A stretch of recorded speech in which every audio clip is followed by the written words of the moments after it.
শতবর্ষ ছুঁয়ে যাওয়া এক মায়ের কাঁপা কাঁপা হাতে এখনও স্পর্শ পান মেয়ে, যার বয়সও ৮০-র ঘরে। তাদের কারোই স্বামী বেঁচে নেই। বৃষ্টির দিন গলে পড়ে ছাদ, শীতে কাঁপে টিন।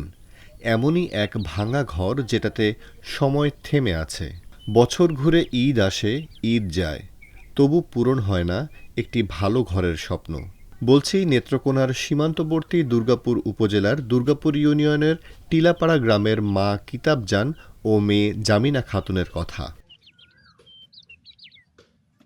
একসময় স্বামী ও ৫ সন্তান নিয়ে ছিল কিতাবজানের সংসার। স্বামী মারা গেছেন ২৩ বছর আগে।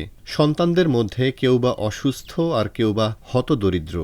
তাই অন্য কোথাও জায়গা না হলেও জীবনের এই শেষ সময়ে সঙ্গী হয়েছেন এক মেয়ে, জামিনা খাতুন। ভাঙাচোরা একটি ঘরে ঈদ কেটেছে এই মা মেয়ের।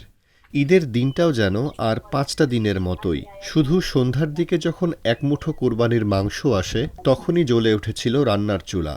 ঘরে উঠেছিল ঈদের গন্ধ।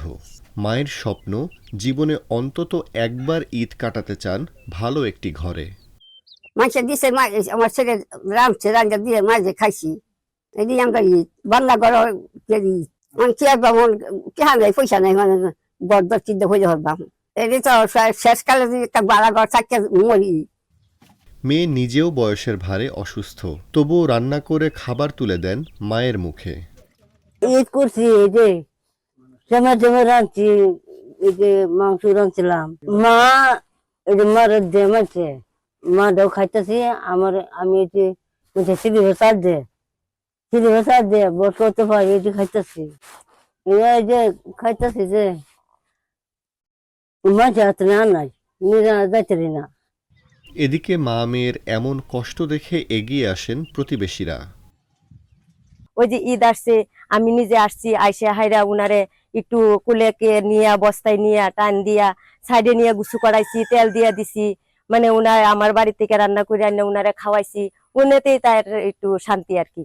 এবারের ঈদ এই ভাঙাচোরা ঘরে কাটালেও মা মেয়ের শেষ স্বপ্ন একটি ভালো ঘরে শেষবার ঈদ কাটাতে।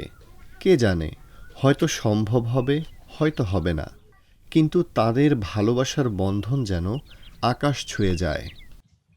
বেশিরভাগই গরিব। হ্যাঁ।